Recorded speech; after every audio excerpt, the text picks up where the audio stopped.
विश्वं दर्पणदृश्यमाननगरी तुल्यं निजान्तर्गतम्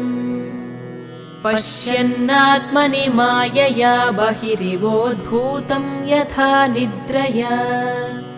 यः साक्षात् कुरुते प्रबोधसमये स्वात्मानमेवाद्वयम् तस्मै श्रीगुरुमूर्तये नमः इदं श्रीदक्षिणामूर्तये तस्मै श्रीगुरुमूर्तये नमः इदं श्रीदक्षिणामूर्तये बीजस्यान्तरिवाङ्कुरो जगदिदं प्राङ्निर्विकल्पं पुनः मायाकल्पितदेशकालकलना वैचित्र्यचित्रीकृतम्